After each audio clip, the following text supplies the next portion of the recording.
Bueno, el día de hoy vamos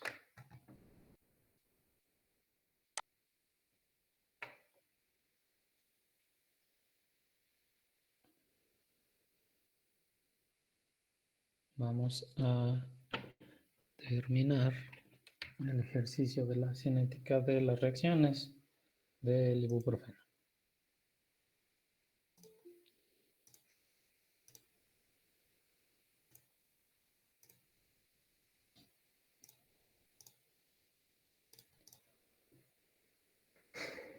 Entonces, si se acuerdan,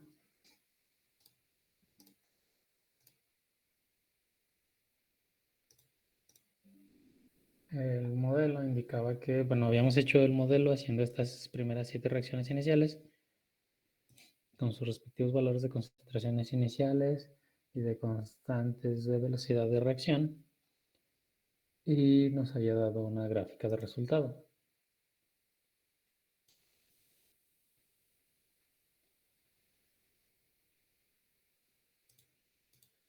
Entonces, esa gráfica la habíamos hecho para 3 horas y era la solución al sistema diferencial de ecuaciones.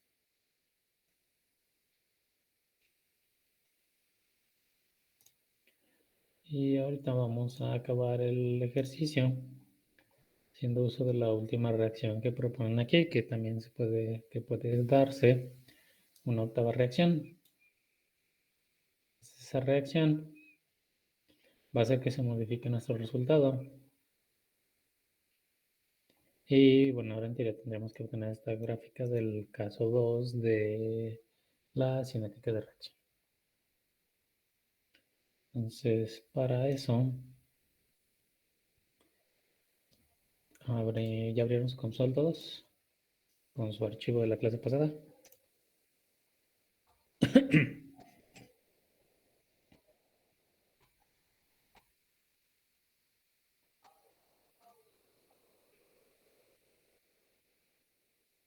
Ya, profe.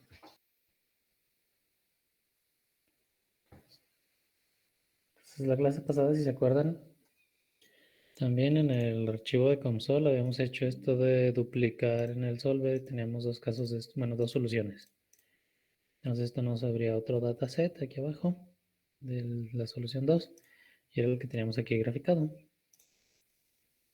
Eso nos sirve para poder hacer ahí mismo la octava reacción y no tener problemas. Se supone que cuando nosotros agregamos también los parámetros, acá en los parámetros ya debería de estar la constante de reacción número 8, la reversible y hacia la derecha, y concentraciones, o sea, todo ya lo tenemos agregado en los parámetros.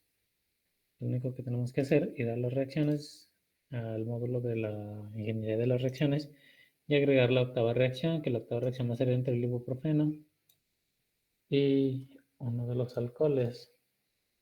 Se los voy a pegar aquí en el chat. Entonces nuestra última reacción que vamos a agregar aquí, igual que la última vez, le pueden dar aquí clic secundario y darle clic en reacción. O se van acá arriba a la barra de tareas, Reaction Engineering y reacción.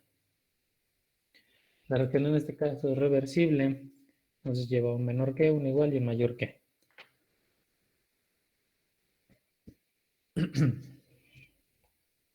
Si yo le doy ahí en aplicar, en automático también me pone el modelo que vamos a tomar para la ecuación de velocidad de la reacción. Entonces está en automático y es lo que hacemos, la constante por la sumatoria de la multiplicación de las concentraciones elevado a su coeficiente, menos la reversible. Esa es la constante K, el superíndice F es de forward, o sea, hacia la derecha, y la R de la reversible. Y de hecho aquí también puede cambiar, pueden poner que si saben que esa reacción no está en equilibrio, pues pueden ocupar un modelo de una reacción en equilibrio, pero en este caso no está en equilibrio, sino que nosotros tenemos estos dos valores de nuestras constantes de reacción aquí en los parámetros.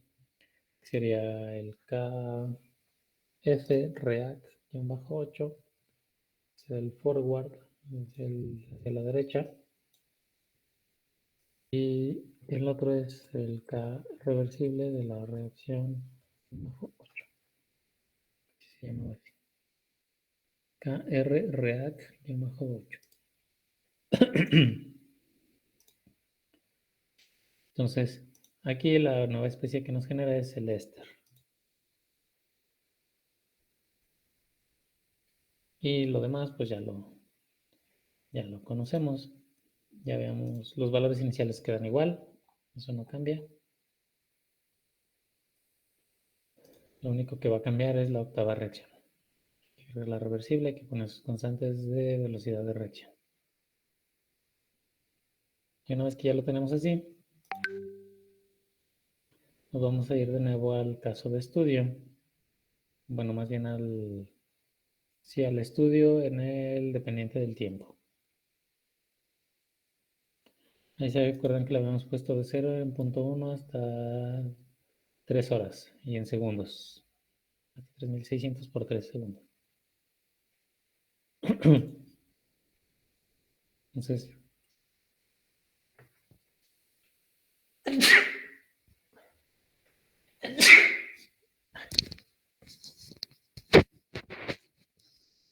aquí, bueno, ahorita vamos a dejar ese mismo tiempo, nada más para que vean cómo sale.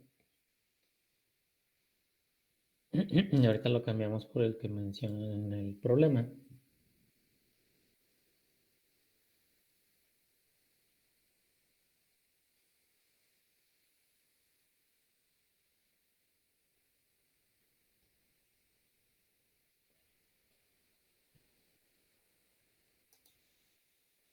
Y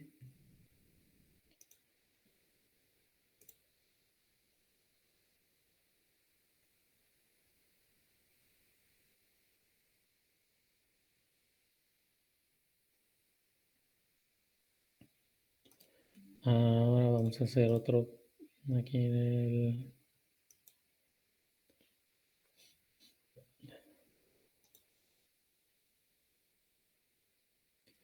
La solución 1 la vamos de nuevo, clic secundario, aquí donde dice solution, y la vamos a copiar otra vez. Va a ser la solución 3, esta solución 3 la vamos a nada más diferenciar de la otra. Lo único que le vamos a poner es un label, una etiqueta. Y esta va a ser la solución 1 del caso 2. Nada más le cambié el nombre. La otra le había puesto caso 1, a esta le voy a poner caso 2.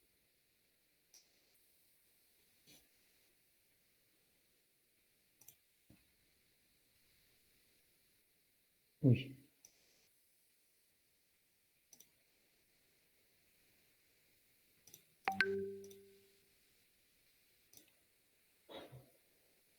Bueno, antes de que la copien,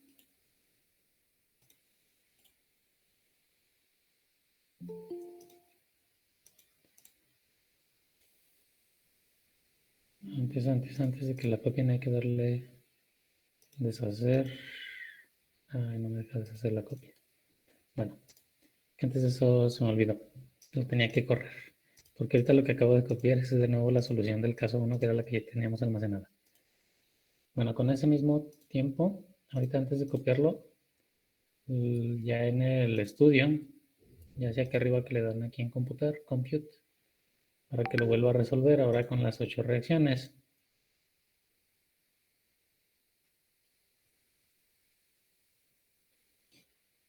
Y si fijan, nos va a volver a hacer otra nueva gráfica que se llama concentración.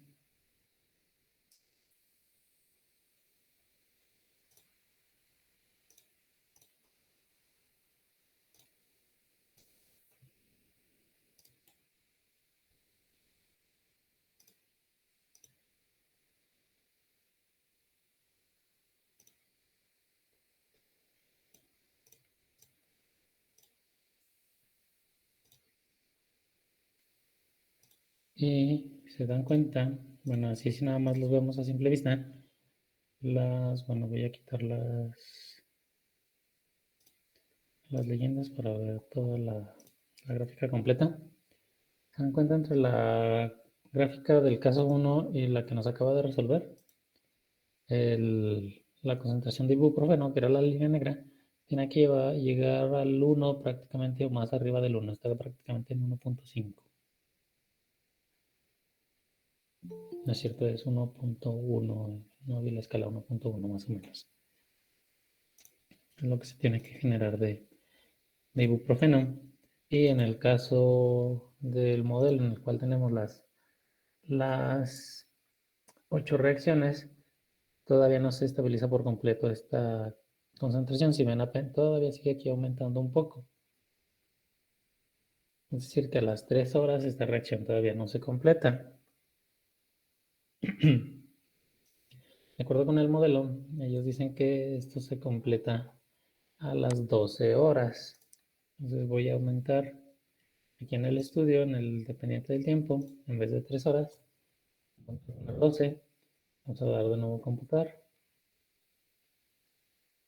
Me va a reescribir la gráfica.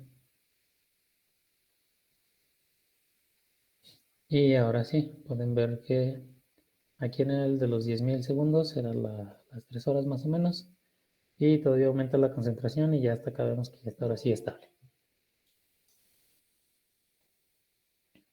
Entonces, esa reacción extra que estamos agregando, la octava reacción, nos está modificando nuestro modelo y la velocidad a la cual se está formando el ibuprofeno. En vez de tener aquí, como en este de acá, que en 3 horas ya tenemos una concentración prácticamente estable de ibuprofeno, en el caso con las 8 reacciones, no. Y de hecho pueden ver que se comporta de forma diferente la formación y consumo de los intermediarios, ya que no son los mismos los que se forman ahora en mayor cantidad o menor cantidad aquí en la primera parte del tiempo.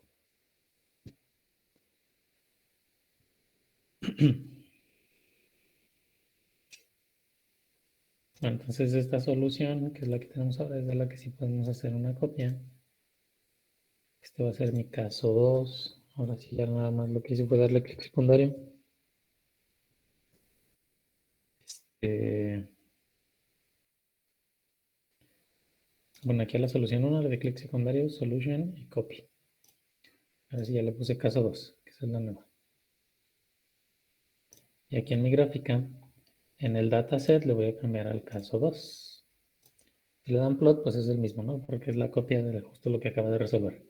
Esto sirve cuando vamos a estar, o bueno, cuando tienen un mismo modelo y van a estar haciendo diferentes simulaciones con esto mismo. Es decir, si yo quiero estos mismos resultados, pero a diferentes horas, pues voy aquí en mi estudio, cambio el tiempo, cambio los rangos, el paso del tiempo, las unidades, lo que sea, y puedo ir copiando las soluciones.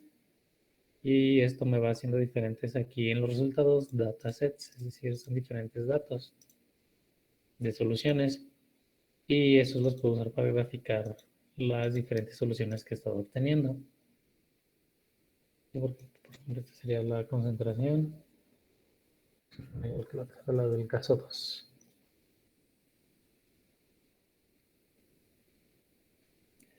Igual, bueno, aquí ahorita yo quité las leyendas, nada más para ver al final este, cómo se ve la gráfica, cómo se veía la gráfica. Pero es igual que en la otra, o sea, se expanden, le dan aquí clic en el global, y aquí tienen esto que dice aquí, expresión, que es lo que nos escribe aquí, es básicamente como el código que usa Comsol para llamar a las especies. ¿Por qué? Porque están en el componente 1, en la ingeniería de las reacciones, y es la especie RH, y así, sucesivamente.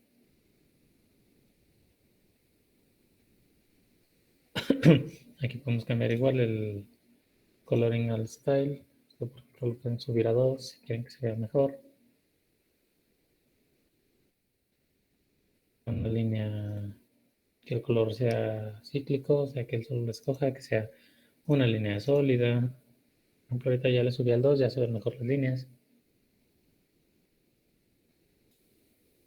Y aquí en las Legends está en automático. Aquí era donde le habíamos dado la otra vez el manual.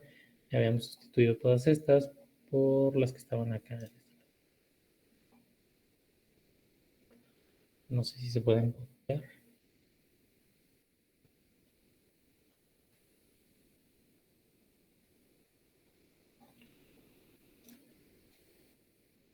Sí se pueden copiar. Y al último pues está el Ester.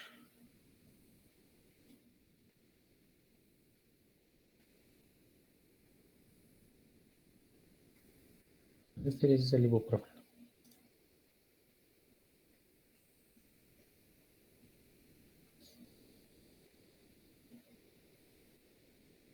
Entonces así tendríamos nuestros dos casos del modelo de, bueno, en este caso era la formación de ibuprofeno.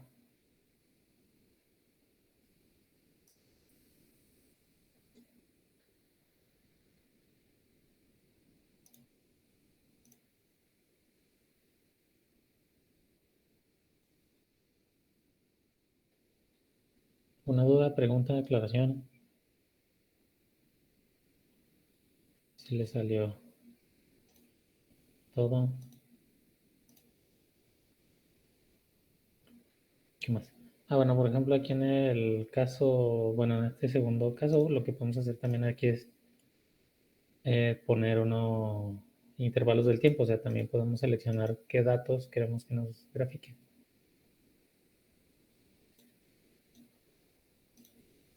Todos los primeros, los últimos de la lista interpolados. Y aquí podemos ir seleccionando los datasets que tengamos, o sea, las soluciones que hayamos almacenado. Aquí ya son más que nada las opciones, quitar eh, la malla, los ejes, las unidades, las etiquetas, los colores, demás.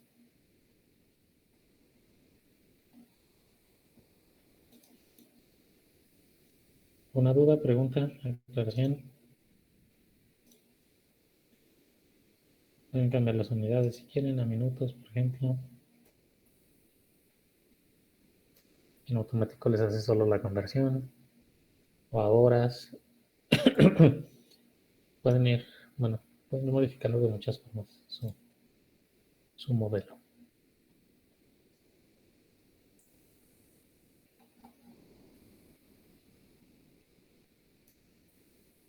¿Dudas, preguntas? ¿Todo bien? ¿Si le salió o no le salió?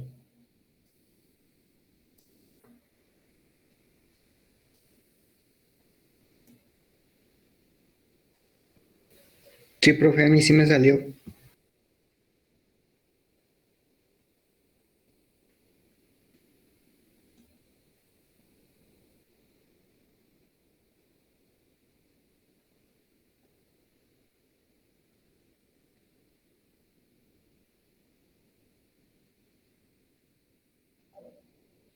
Ok.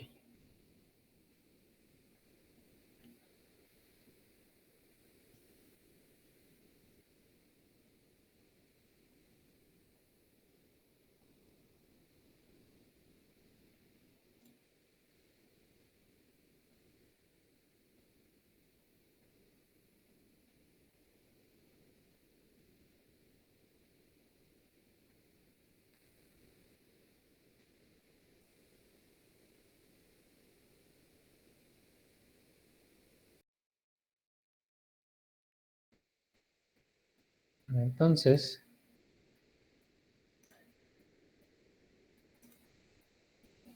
esta fue una de las aplicaciones que se le puede dar a Comsol en el caso de los mecanismos de reacción. ¿Sale? En vez de estar resolviendo nosotros este sistema de ecuaciones diferenciales, pues el simulador lo puede hacer por nosotros y darnos estos resultados.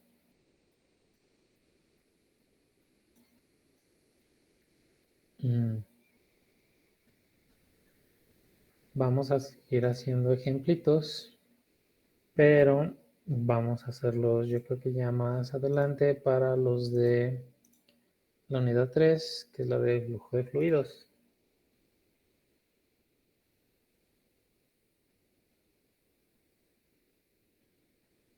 Porque, bueno, así como tal de reacciones, ya no tenemos tantos ejemplos. Son pocos. Este es de los pocos que hay todavía. Entonces ya los vamos a seguir usando el simulador, el COMSOL, pero para los otros modelos de las tuberías, de los flujos, de los fluidos.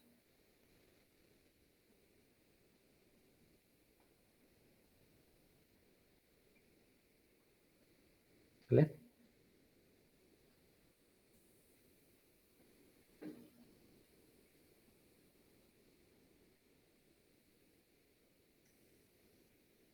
Déjenme nada más.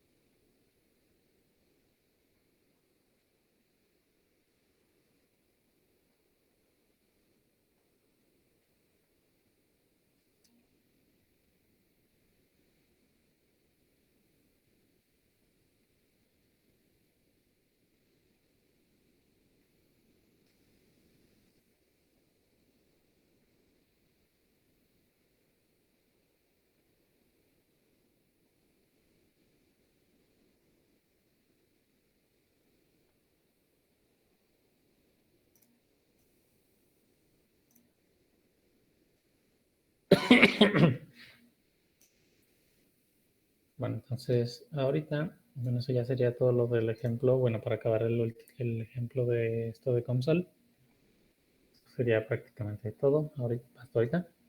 Guárdenlo, no pierdan su archivo. Y vamos a empezar con la parte de la unidad 3.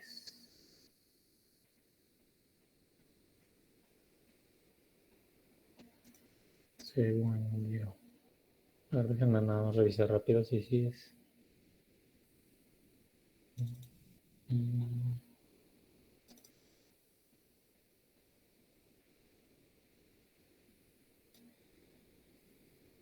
Sí, ya habíamos llegado hasta estos ejemplos. Sí, sí, ya vimos todos los ejemplos, ya hicieron las tareas. Les voy a subir ahorita de Classroom, déjenme lo hago de una vez antes de que se me pase. El cuadernillo de cinética, lo de la unidad 2. En el examen no van a venir ejemplos del simulador de COMSOL porque sería muy difícil porque no todos tienen una computadora que les vaya a dar el resultado tan rápido o tan lentamente, ¿no? Entonces, para no tener problemas con que, hay, que va a haber personas que tengan computadoras más rápidas que otras, pues van a hacer en el examen prácticamente ejemplos como los que hemos estado resolviendo aquí en clase. Y les voy a subir el cuadernillo para que lo vayan revisando.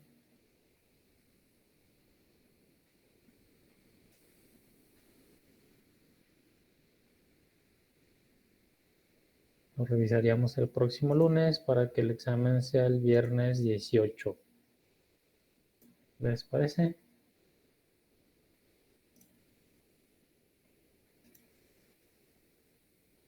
Sí, profe.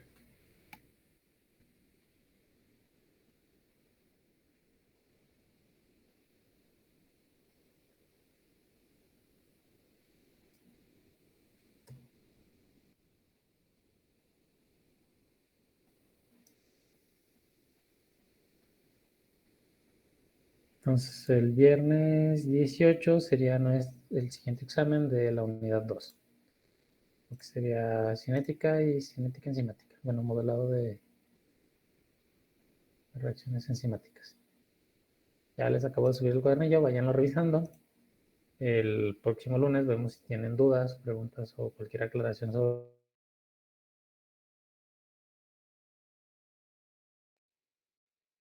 la unidad 3. Vamos a cerrar la consola.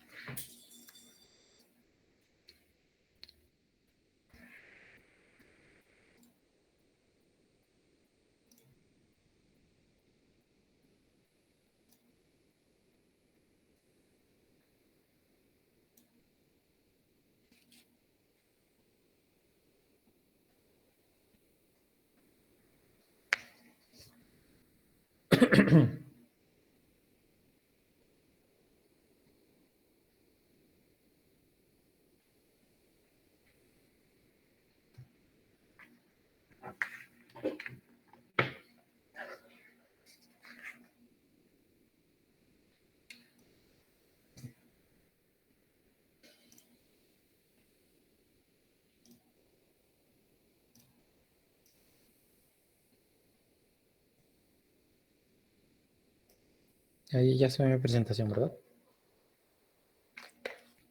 Sí, ya se ve. Bueno, la unidad 3 es la unidad que corresponde a mecánica de fluidos. Ya, bueno, modelado de fluidos, ¿no? Se supone que dice que en el cuerpo humano, pero bueno, a ver, ¿han visto algo de fluidos? De mecánica de fluidos, flujo de fluidos.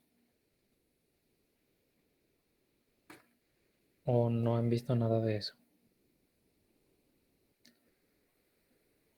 Dimos una mirada muy breve cuando tomamos termodinámica en segundo semestre, pero fue más que nada ley de gases.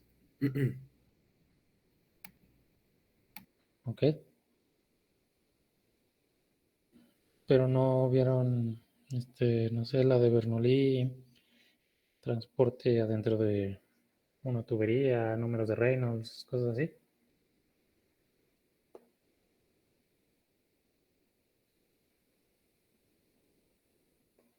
Sí, también, profe, poquito. Ok. Bueno, aquí lo vamos a repasar en la unidad 3, que es la de mecánica de fluidos. Para esta unidad 3, bueno, para ver desde bueno, vamos a ver igual una pequeña introducción de lo que son estas unidades, bueno, de lo que es la mecánica de fluidos. Y vamos a usar esos libros. ¿Por qué vemos esos libros? Bueno, esos libros los usamos porque las ecuaciones que se utilizan para definir los fluidos en cualquier tubería son las mismas ecuaciones que se utilizan para definir los fluidos adentro del cuerpo humano. O bueno, cualquier tipo de fluidos, más bien.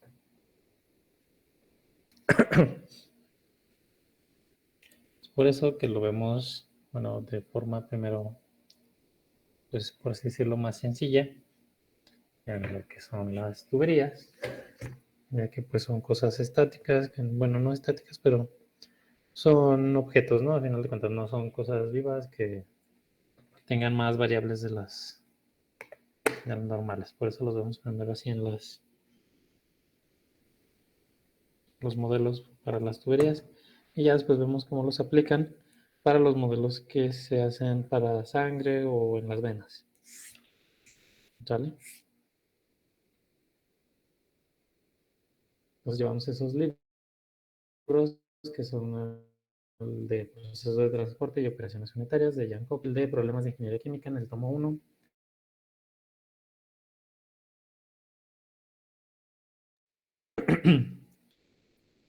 En esos 3 libros está prácticamente todo el material de esta unidad. Entonces, para empezar con lo de mecánica de fluidos,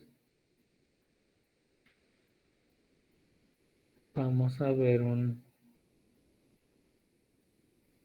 como un repaso. Primero, ¿se acuerdan por definición qué es un fluido?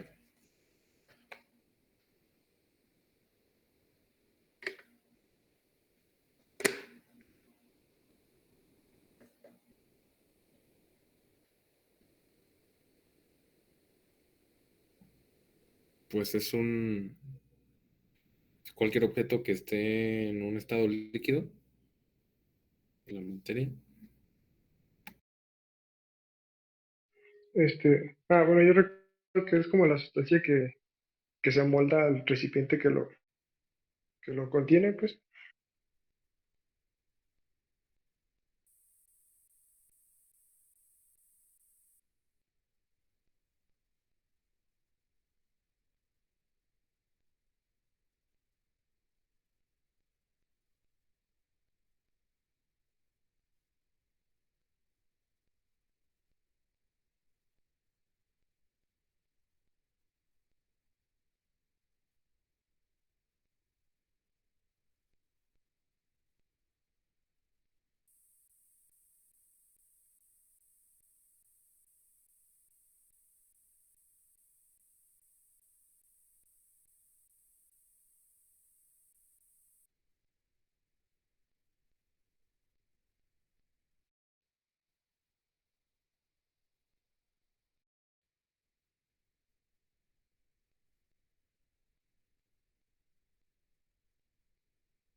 Listo, ya me pude conectar otra vez.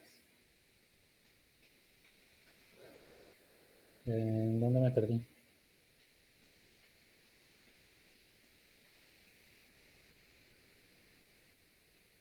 Nos preguntó acerca de la definición de fluidos. Ok.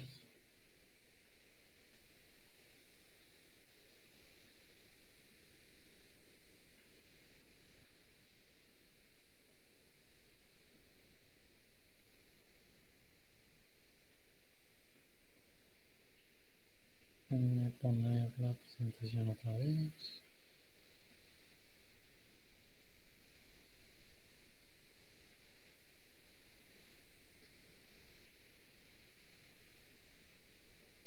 Esto ya la ven, ¿verdad?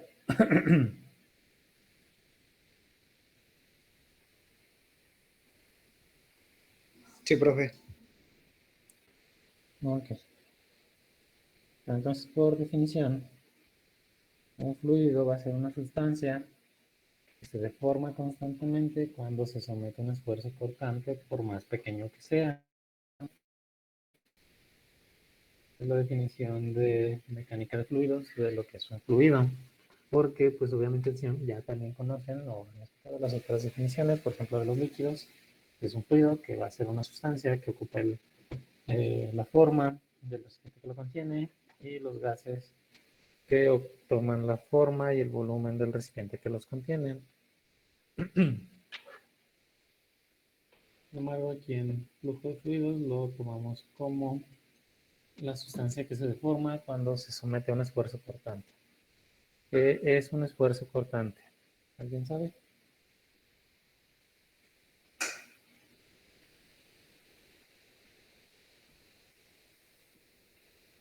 ¿Han escuchado de los esfuerzos cortantes en alguna clase o en algún modo?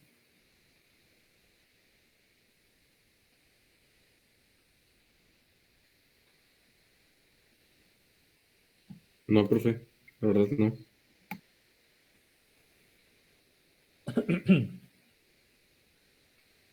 La forma más fácil de explicar lo que es un esfuerzo cortante es imaginándose ustedes que tienen una baraja y la ponen en una mano, en una mesa. Así, y pues ahí están todas sus cartas. ¿Qué pasa si ustedes le ponen la mano encima y la mueven hacia un lado? ¿Qué pasa? ¿Cómo se acomodan las cartas? Ustedes le ponen la mano aquí y la mueven hacia allá.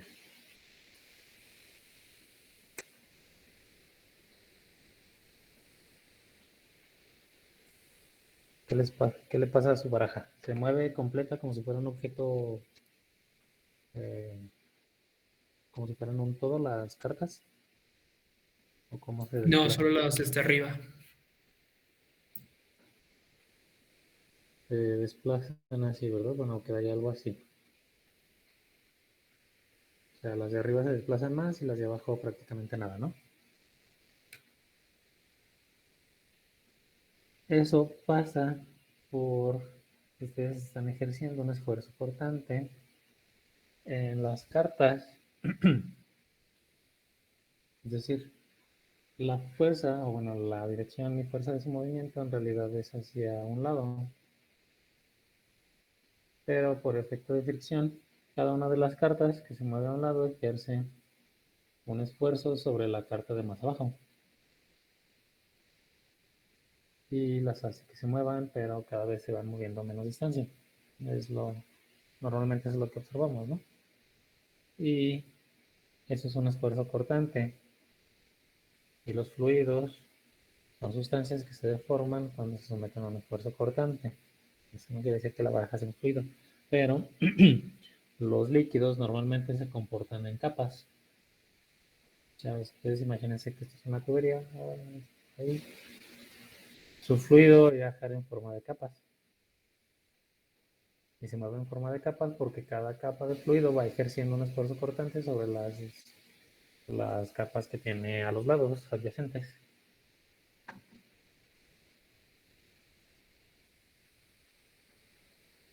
Entonces, pero bueno, eso lo vamos a ver ya bien ahorita más adelante,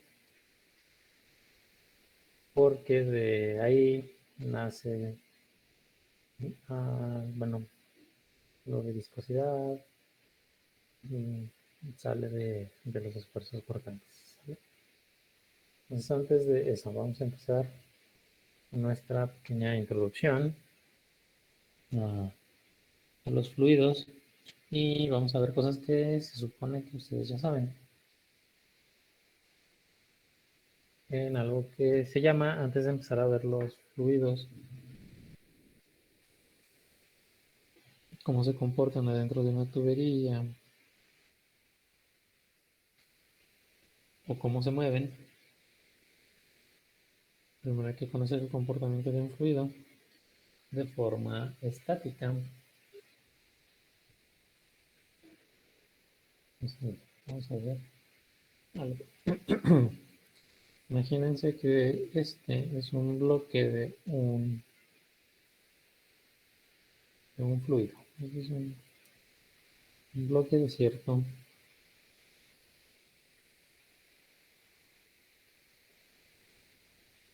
fluido. Y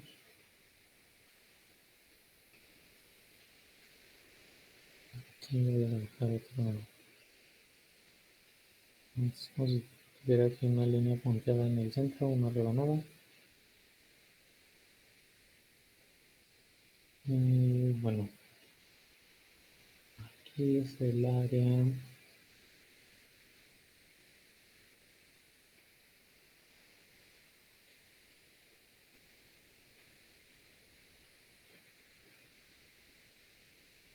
área 0, área 1, la de medio, y el área 2, la que está contra el suelo. Tenemos una altura 1, altura 3 y la altura total es la altura 2.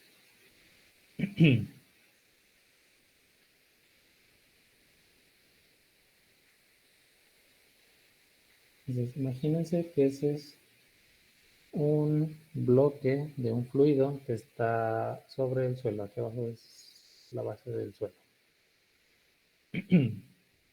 Bueno, sobre una superficie cualquiera, ¿no? Y este fluido ejerce una presión sobre el área 2, aquí abajo. Entonces, por definición, ¿a qué tiene que ser igual la presión? De sus clases de física, mecánica y demás, la presión a que era igual. La fuerza sobre el área.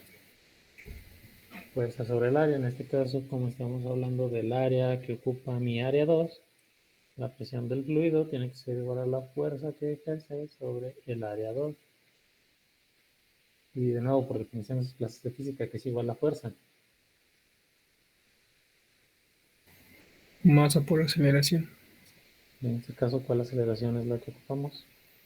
La gravedad. La gravedad. Y si yo quiero cambiar la masa por la densidad, ¿a qué es igual la densidad? O bueno, ¿a qué sería igual la masa en ese caso para cambiarla si yo quiero densidad ahí?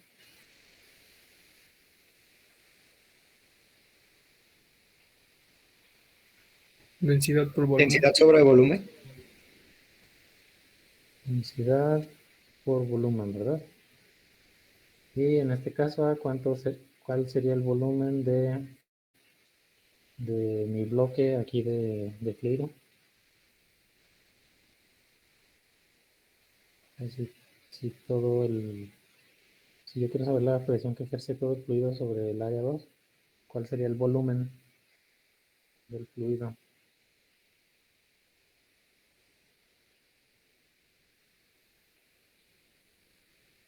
Aquí la masa le voy a cambiar, voy a poner, tengo la densidad y tengo la gravedad. ¿Y el volumen a qué es igual? ¿Cuánto sería el volumen de ese fluido?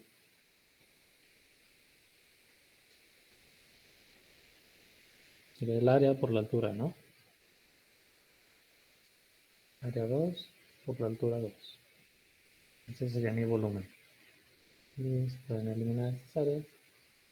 Y la presión que ejerce el fluido en el punto 2 tendría siendo densidad, gravedad, altura.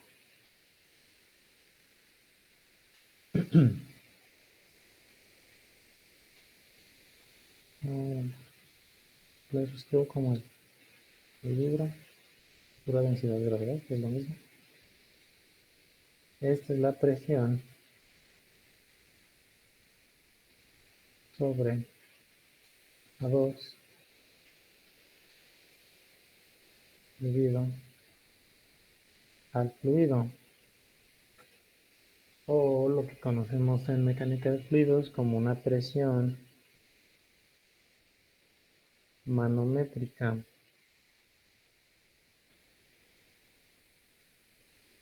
¿Por qué manométrica? Porque es únicamente la presión debido al fluido. ¿Qué pasa si yo quiero lo que conocemos como presión total o presión absoluta? ¿Qué falta? O sea, si esta fue mi superficie, cualquier superficie, imagínense que está en el suelo, ¿qué otra presión siempre está ejerciendo también sobre el fluido?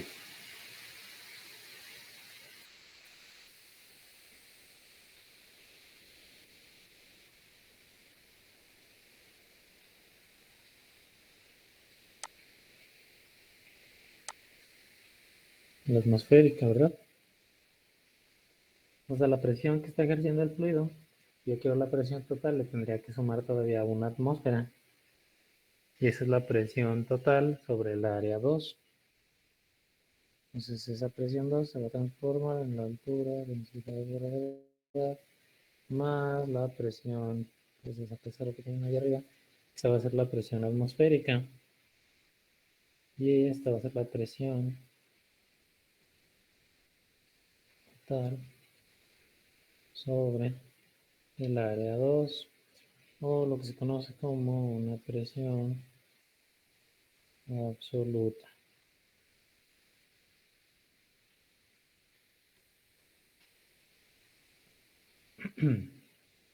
Ay.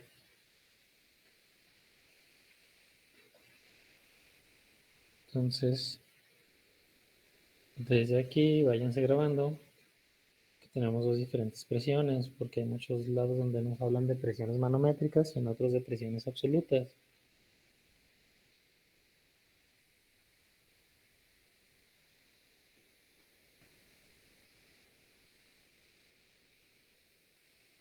Entonces, acuérdense, la presión manométrica es cuando no tomamos en cuenta la presión atmosférica. La presión absoluta es cuando se toma en cuenta también la presión atmosférica.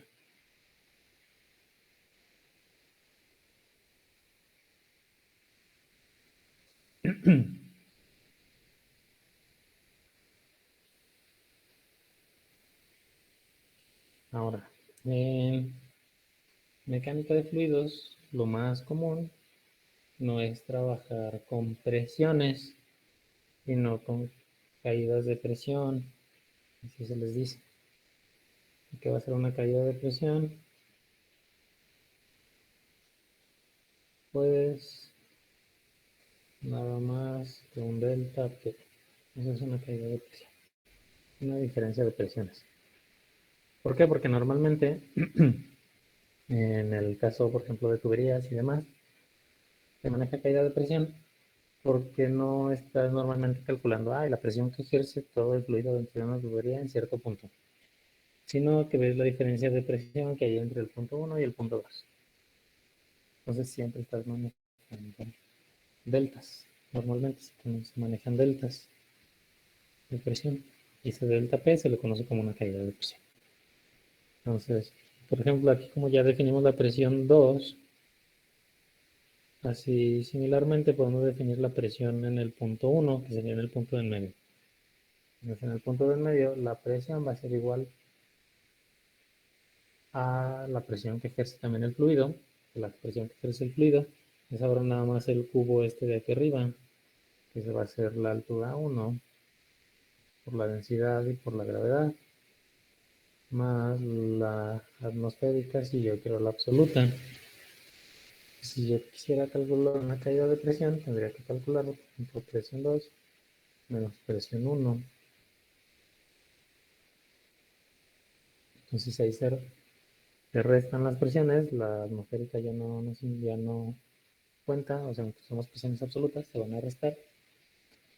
Y únicamente nos quedaría un H2 menos H1 por densidad y gravedad. Es decir, que mi delta P, mi caída de presión, va a ser igual a mi delta de altura, mi densidad y mi gravedad. Siempre y cuando sea, obviamente, pues el mismo fluido, y en este caso son fluidos incompresibles, que la densidad no cambia y se mantiene constante. Pero, bueno, por ahora sí vamos a calcular nuestras caídas de presión, ¿sale? Mi presión 2 menos presión 1, que es mi delta P, y va a ser igual a la diferencia de alturas, densidad y gravedad. Eso me va a dar la caída de presión entre dos puntos de un fluido. Y eso es viéndolo de forma estática, es decir, aquí nos estamos imaginando que es un cubo de fluido que tenemos sobre cualquier superficie. Ahora, de esta fórmula que acabamos de decir, de la presión manométrica de cualquier fluido, ¿dónde está? se despliega algo que se conoce como carga de un fluido. Bueno, ya lo puedo cambiar.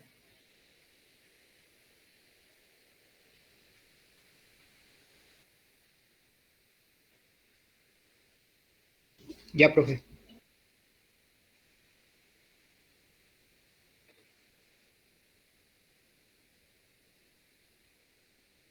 Y vamos a ver lo que es la carga de un fluido.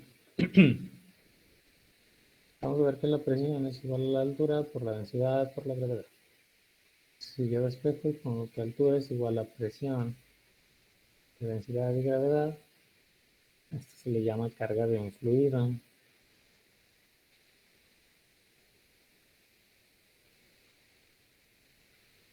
¿Por qué carga de un fluido? Todavía se usa, se ve raro, pero es una forma de medir la presión que ejerce un fluido en altura. ¿Y dónde lo van a ver ahorita normalmente? ¿Alguien tiene peceras?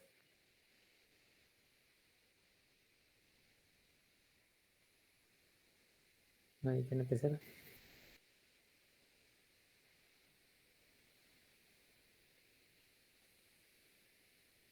Bueno, alguien ha visto las bombas sumergibles, ¿no? De los acuarios. Sí. Un día, de pura curiosidad, si ven una de esas que está nueva, revísenla y vean cómo las venden. Las venden, bueno, sí dice, no sé, velocidad de fluido, ¿no? Tal vez tantos litros por minuto. Y te las venden de 10 watts, 12 watts, no sé. Y también dicen metros de agua, en 1, 1.2, 1.8, 2 metros de agua, ¿no? ¿Qué significan esos metros de agua? Es la carga de la carga de un fluido que la bomba puede básicamente bombear o mover. Es decir, si compran una bomba que diga que es de 1 metro de agua, significa que si a la salida de la bomba le pudieran poner una columna de 1 metro, esa sería la presión que puede ejercer la bomba sobre el fluido. Exactamente lo que una columna de 1 metro de agua para hacia arriba se levanta. ¿Sale? Esa es una medida indirecta de la presión que ejercerían las bombas. O sea, esas bombas tan pequeñas no se las van a vender por caballos de fuerza o así, ¿no? Bueno, las venden por watts de potencia. Pero los metros que marcan ahí es eso, es una medida indirecta de la presión que puede ejercer la bomba. Y ahorita vamos a hacer otro ejemplo para que vean dónde más se utilizan. O bueno, que alguna vez lo han utilizado a lo mejor sin darse cuenta, ¿no? Vamos a calcular la carga de mercurio a presión atmosférica. Tenemos la presión atmosférica, que es una atmósfera, o 100.125 pascales.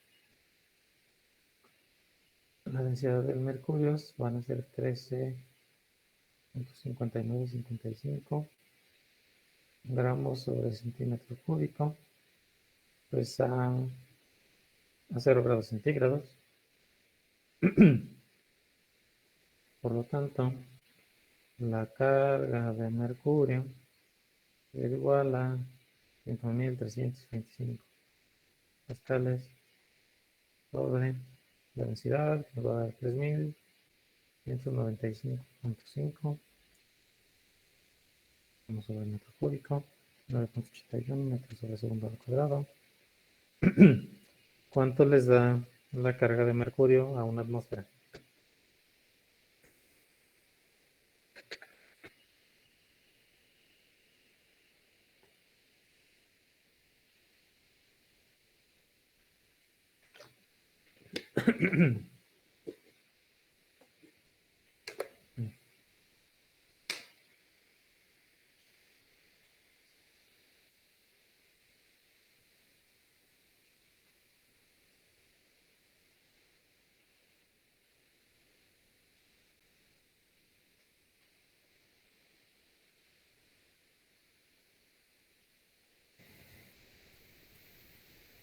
0.7597.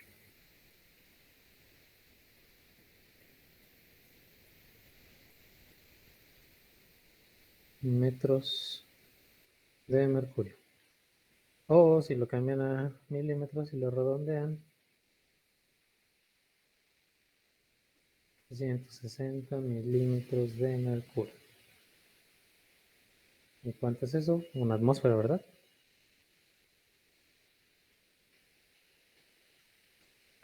Entonces, una forma de medir la presión en milímetros de mercurio, técnicamente están midiendo la carga de mercurio que equivale a esa presión.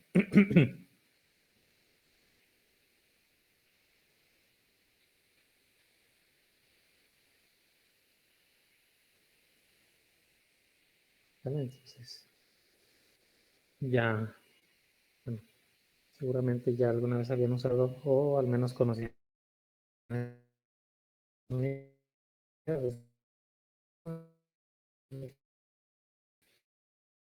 los 760 milímetros de mercurio. Entonces, esa es la carga de los fluidos y todavía se utiliza en algunos casos, ¿no? En algunas aplicaciones.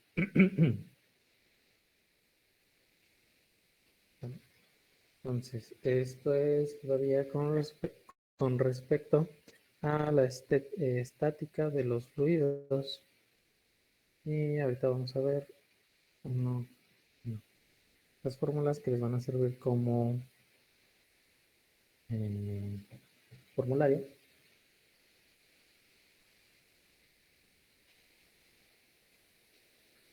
para utilizar en esta unidad. Y para ponernos de acuerdo y tener la misma nomenclatura, porque la van a encontrar diferente dependiendo del libro que lean. Entonces, en este caso usamos la nomenclatura del libro de Mecánica de Fluidos de Robert L. Mott. Pues, por ejemplo, la densidad de un fluido ya sabemos que es densidad igual a masa sobre volumen. Y esto va a tener unidades en el sistema internacional de kilogramos sobre metro cúbico. El peso específico, ¿qué es el peso específico? El peso específico es el peso por unidad de volumen y tendrá unidades de newton sobre metro cúbico.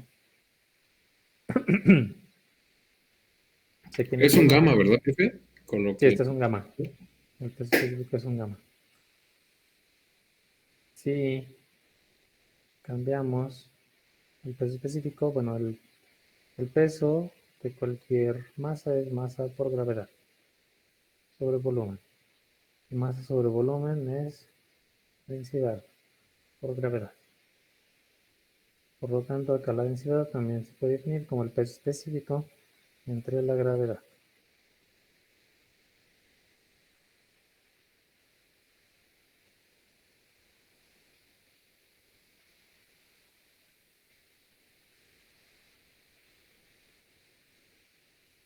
La gravedad específica, ¿cuál es la gravedad específica? ¿Han escuchado hablar de la gravedad específica?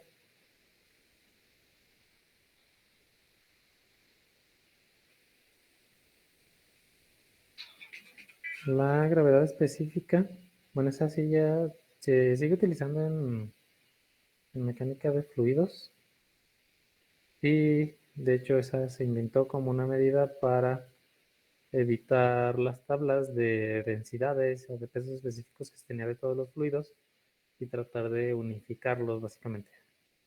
De algo así. ¿Por qué? Porque la gravedad específica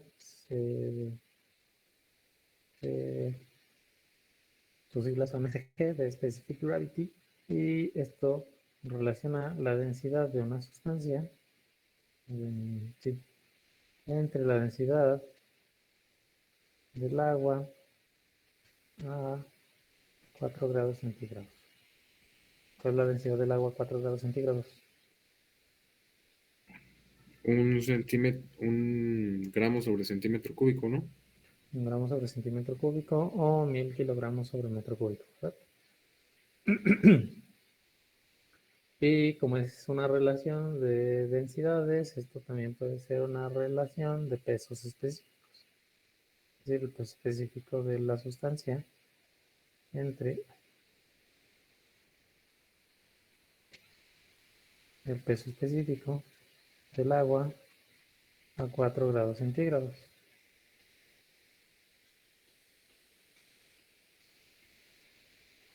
Por ejemplo, si quisiéramos conocer el peso específico del agua, sería densidad por gravedad. Ya tendremos 1000 kilogramos sobre metro cúbico, 9.81 kilogramos sobre, 200 metros sobre segundo al cuadrado. Esto nos va a dar newton sobre metro cúbico, por lo tanto el peso específico del agua a 4 grados centígrados es 9.81 kilonewton sobre metro cúbico.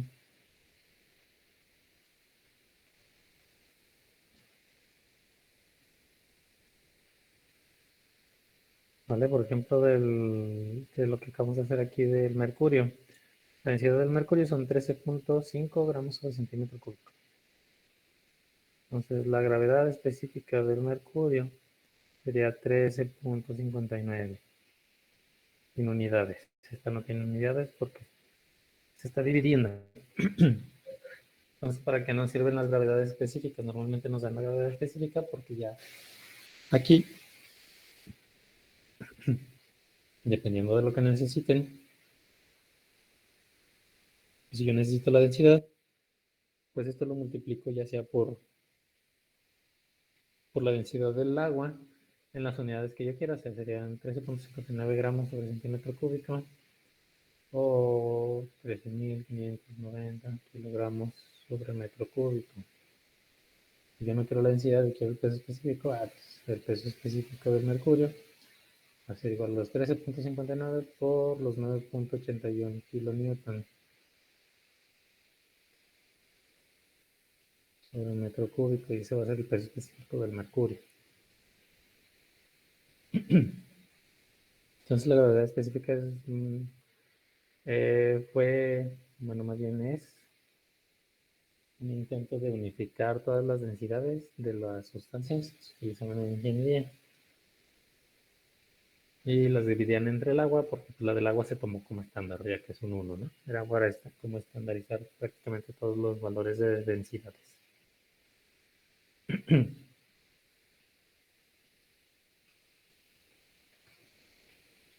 Entonces, ya vimos cuáles van a ser nuestras nomenclatura para peso específico, gravedad específica y densidad, y cómo se relacionan entre ellas.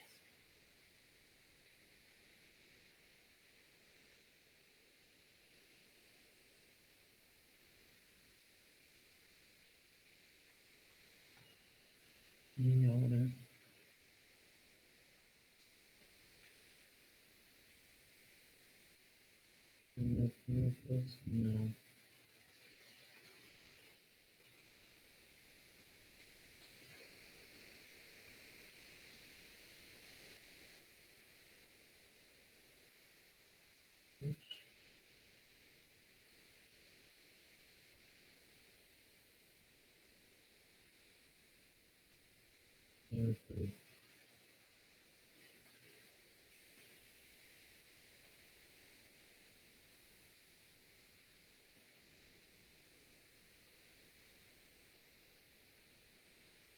Aquí, bueno.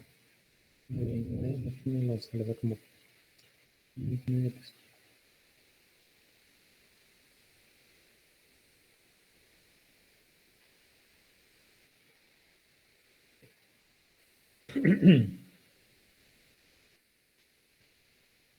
Ahora sí, vamos con lo que acabamos de decir hace ratito, lo de los esfuerzos cortantes. Entonces, esa es una imagen de un fluido que se está sometiendo a un esfuerzo cortante. Aquí abajo tenemos nuestra superficie estacionaria. Esto es como si tuviéramos una mesa o una pared de una tubería o lo que sea. Y del otro lado tenemos una superficie en movimiento. Esto es, bueno, imagínense que esto de aquí en medio era su baraja y usted está superficie en movimiento de su mano y empujan las cartas. Básicamente ese ejemplo. Nada más que aquí pues es un fluido. Y es una superficie encima de otra la que hace que se mueva este fluido. Entonces esto tiene una velocidad v y lo que obtenemos va a ser este perfil. Entonces el fluido se va a mover de acuerdo a este perfil, el cual va a tener un delta y y un delta v. ¿Vale? Entonces el esfuerzo cortante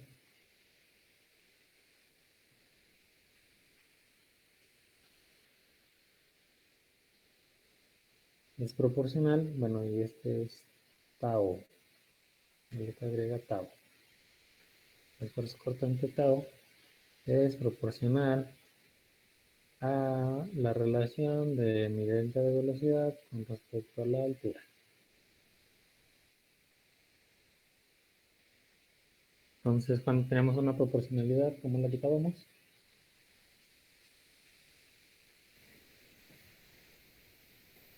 Con un igual y una constante. Agregando una constante, ¿verdad? Entonces, tau va a ser igual a mi constante, en este caso esta es una eta, si la n gariboleada griega, eta, por mi delta v y mi delta y.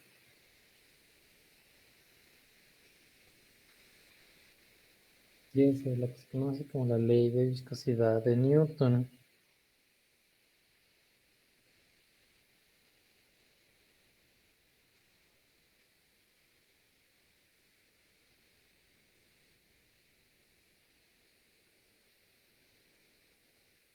Si se acuerdan, bueno, más bien si han escuchado de los fluidos newtonianos y los fluidos no newtonianos, ¿o no? Sí.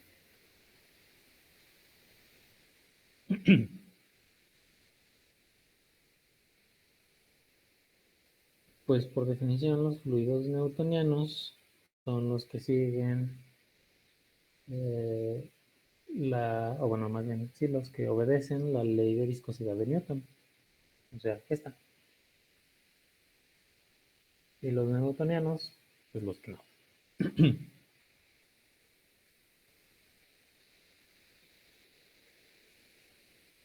Bueno, y esto al ser un esfuerzo cortante, es una fuerza por unidad de área. O sea, esto me tiene que dar como si fuera una presión, básicamente. Fuerza por unidad de área, pascales. Y la constante de proporcionalidad en este caso se llama viscosidad. En este caso es la dinámica. Bueno, ahí dice dinámica. Esa es nuestra constante de proporcionalidad, la que se conoce como viscosidad dinámica.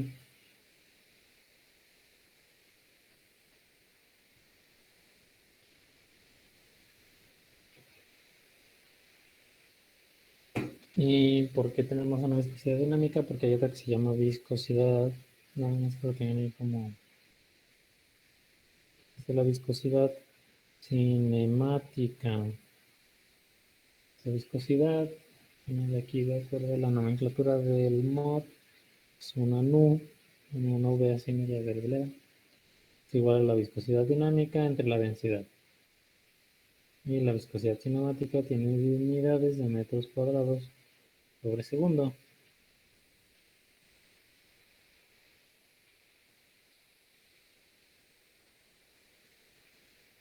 Entonces nada más es una parte para que vean.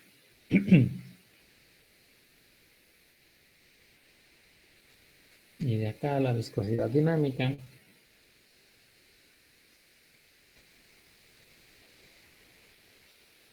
y si lo despejamos sería esto por tau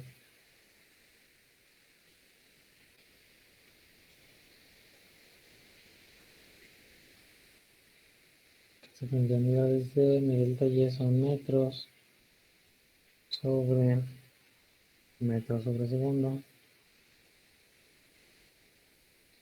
Se eliminarían los metros Y el tau, que el esfuerzo, pues digo que es fuerza por unidad de área, que sería newton sobre metro cuadrado o pascales, ¿no?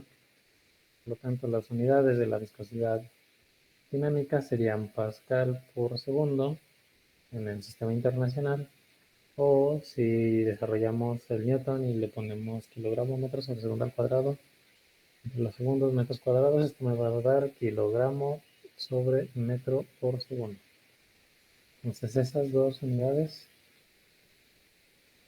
de la viscosidad dinámica están bien para el Sistema Internacional de Unidades.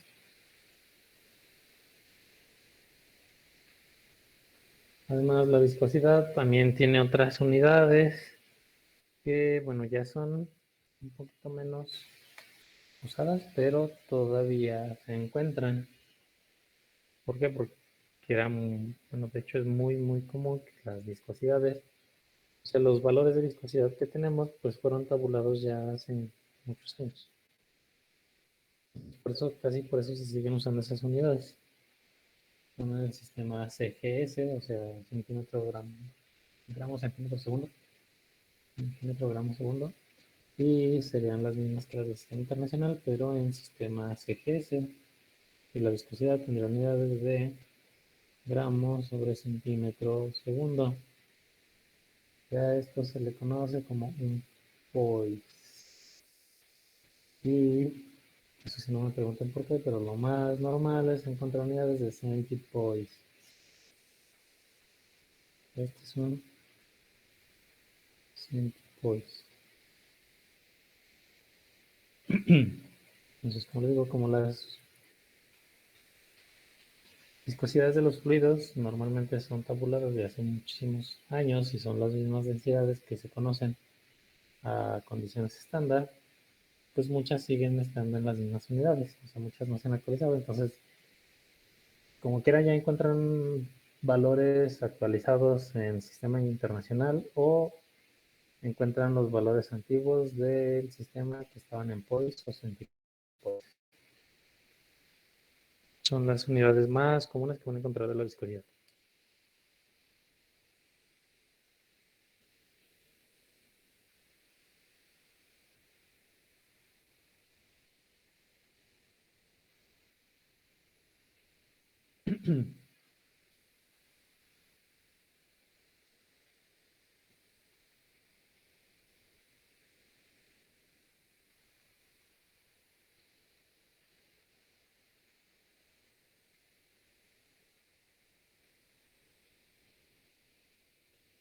Y bueno, el día de hoy aquí le vamos a dejar. Y en la siguiente clase vamos a ver los tipos de flujos de fluidos. Ahora sí ya. Ya esto fue lo que correspondía a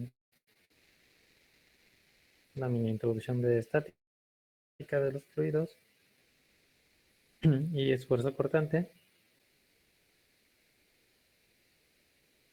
Y la próxima vamos a ver el tipo de flujo de fluidos y el número de Reynolds. Entonces revisen, bueno, vayan revisando el cuadernillo de la unidad 2. ¿Se entienden o no lo entienden? ¿Tienen dudas o no? Y el viernes continuamos con esto, ¿vale? Ok, profesores. Nos veríamos. Sí, profe. Nos veríamos el viernes, jóvenes. Entonces, disfruten su tarde. Hasta luego.